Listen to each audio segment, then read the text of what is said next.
Okay, so Mike Tyson said, everyone has a plan until they get punched in the face. Okay. And one of the most highlighted Kindle quotes ever is from Hunger Games, and it's sometimes things happen to people and they're not equipped to deal with them. And the things that we've always known this, the world is super unpredictable. So how do you equip yourself to win anyway? You've probably told yourself, I have a plan for my career. You set it all out. But the truth is that you're also probably currently nervous because either you've gone through a layoff, a RIF, a reorg, whatever we want to call it these days. You're anxious because you see people going through this. You've seen people furloughed and not get paid for a month, right? If we know most plans don't survive the first contact with reality, right? Layoffs, AI, burnout. It's time we talked about how to stay ready, right? So that's what this video is going to cover. How do we stay ready with the volatile job market? And I wanted to talk about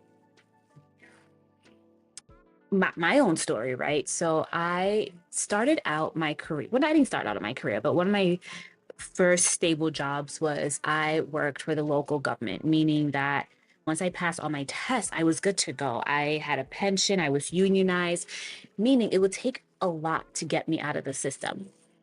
And it took a lot for me to even achieve that. But once I did, I left and I went into tech.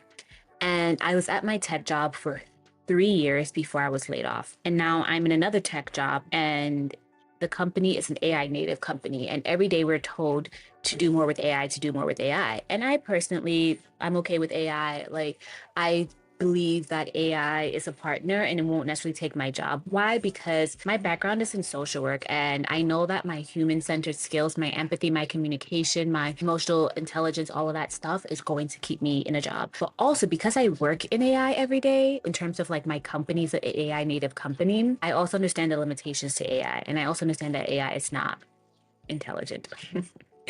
So because of that, I'm not super worried about AI taking my job right now, but I am aware of the impact of AI, right? We also know that after the pandemic, we had a lot of disruption and a lot of pivoting, right? So how do you set yourself up for a second plan?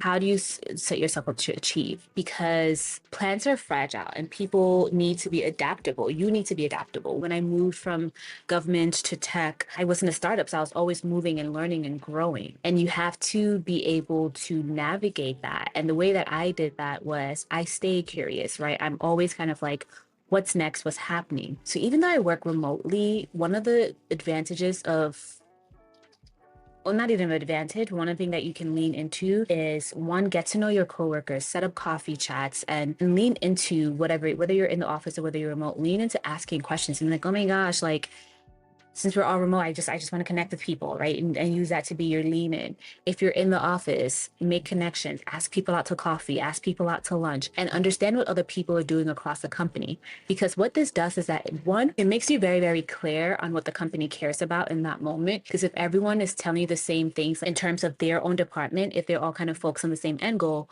you know that if you're not focusing on that, you need to focus on that and learn. But also you're able to figure out what people are leaning into, what technology people are leaning into, where people are thinking. So that way you can start leaning that way too. And then you can also position yourself as someone who is learning and growing with them, or someone who's able to offer them any support if you might be ahead of them in that learning curve. What this does is that it endears people to you. So as they move and they change, jobs, roles, whatever, they're keeping you top of mind because they know who you are and they know what you bring to the table. And with all these different pivots happening and whatnot, the older you get and the more experience you get in your career, you learn that people hire people. So if you're making these connections, then whether you're laid off or not, whether your company's pivoting or not, you know that you could reach out to someone and hopefully that'll land you your next role, right? So that is how you do it. And as you're doing this too, so you start detaching yourself from your job title. And what I mean by that is that your value isn't in your job title. For example, I have had a number of job titles.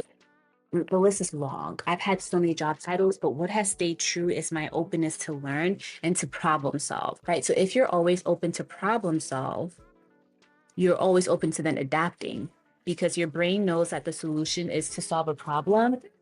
Thank you. Appreciate it. A little commercial break there. I'm in Thailand and they are so nice. Thank you. Where was I? Yes. So it's your ability to adapt. It's your ability to bounce back, right? When you're interrupted and say like, hey, what problems am I solving? And if I'm solving problems continuously, I'm able to always see what's coming up ahead, right? So don't attach yourself to a job title. Now, do not mishear me. I'm not saying go do things that are not moving you and your career forward, right? Because you need to be loyal to you. So when I say don't attach to a job title, what I mean is that yes, get your job done and learn other things, but I'm not asking you to do other people's jobs for them. What I'm saying is that understand what's happening in the ecosystem and understand how to do it as well. And then if you want to do it, because you understand that, hey, it's going to help my learning, it's going to help my curiosity, then you can do it. But I'm not telling you to get extra work. I am telling you to understand where you're at and to lean into where you want to lean into to build yourself leverage. I'm not asking you to be superwoman here or superman here, right? So don't go taking five people's jobs and be like, oh, I'm putting away my job title. No, no, no, no, no. Get your job done, do it well, and then learn from others and strategically level up. And a way you can do this is that in one of my jobs, I was hired as a senior trainer. So my job was to train end users, meaning people who bought the product, on how to use a product.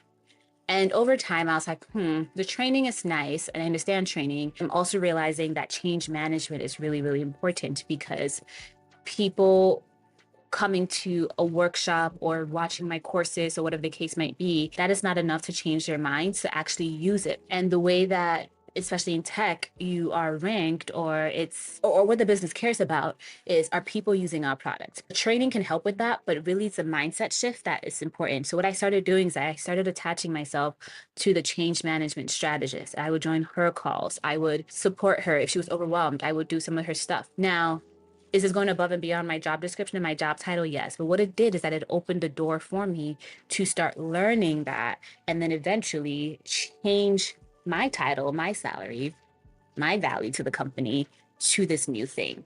Right. So I did it with intention and I kept shouting it out. And she was also really, really good about shouting me out too in all the places about how it was so helpful and I was doing this, I was doing that. So now I'm walking away from this experience with having this super tangible thing that really matters in corporate as well, right? So that's something important to note, right? So those are ways to think about it. And when I was laid off, I took a year sabbatical and then I came back and I switched over from EdTech to SaaS. And I did that because while I was in my EdTech role, it was a startup. So if you watch the previous video to this, when I was in the startup world, I was the third person hired. So I did so many different roles, which then allowed me to really understand what I wanted to do. So if you have the luxury of being in a current role, try as many things as you can, get to know a lot of people.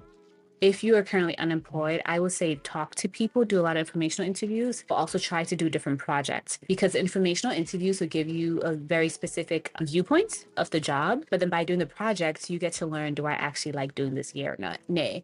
And I think that's also why I really like interviews. I know a lot of people don't like the fact that a lot of tech interviews or corporate interviews are 5 or 6 rounds, but I like it because that's a mini project to understand, do I like the company and do I like the work? And if you're going through the interview process and you hate the work you're doing and you don't like the people you're talking to, that tells you maybe you chose the wrong path. And it's still enough time to then take all that you learned from that experience and go someplace new without committing to that job or that career.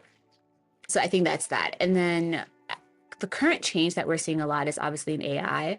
I will say find ways that AI can actually help you do your job. And that honestly is going to be more admin stuff. AI cannot think, but AI can push emails, right? AI can, if every week you're spending 5 hours answering the same thing over and over and over again, AI can answer that for you. You can give it one template and it can do that, right? Allow AI to do the admin work, the intern work for you, and move on to use your big brain.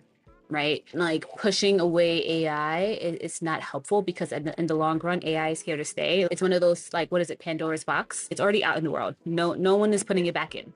Right. So it's like, are we going to have different regulations and things like that in the future? 100%. But right now it is what it is. So how do you help that? How do you use it to help you think bigger and then therefore come up with more creative solutions, AKA because you're human, so you can move ahead, right? And maybe you want to monetize things. Like someone asked on Threads, like, how are people making money?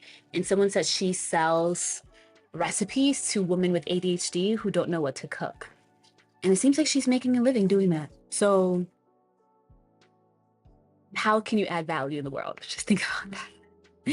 Right. So, in short, I really want us to lean into curiosity over certainty because nothing is certain in this world, right? Especially in the job market. So, how do you stay curious? How do you stay open to what's available? Like, and I think the beauty of this is that you can know for certain what you know. You can know your skill set. You can know, for example, my background is in social work. I understand human psychology. I understand all these things, but I'm open to where that can take me. And that has taken me to nonprofit, to higher edge, to tech, to SaaS, to consulting. It's taken me so many places, right? So know what you know, but be open and learn fast, communicate well, and stay visible. Post your stuff, let people know who you are, go to meetings. I consider myself an introvert. So, right. So I figure out what am I most comfortable with? And I'm most comfortable with one-on-one conversation. So I will put a coffee chat, but also I take a lot of pride in my work. So when I do good work, what usually happens is that my colleagues are the ones who post in Slack or they post wherever and say, oh my God, we love working with Afua. She did this XYZ. The client said this XYZ. So find ways to make yourself visible. It is not always have to post on LinkedIn. It's not always you have to do the Slack, but if you're not going to talk about yourself, create a space for other people to talk about you and or create one-on-one so people like you. Your habits that I think are really important are continuous learning, multiple income paths, and network building. The punch is coming. It always does. Mike Tyson told us this. But you can choose to be the person who gets back up faster than anyone else. And I'll do another video on this. Getting back up faster than anyone else does not mean going back to the same thing. It could mean that you're now pivoted. You're now finding the other thing. You're right. You're doing something else. So I invite you to reflect. What would you do if your plan fell apart? If you're not sure, please reach out to me. This is the work I do with my one-on-one clients. I'm also doing an accelerator. So it's a community of people you can do this with. If you've ever thought to yourself any of these questions, how do I future-proof my career? How do I prepare for layoffs? What jobs are safe from AI? What do I pivot to in a new industry quickly? What skills are transferable? What do I do after layoff, a RIF, a reorg?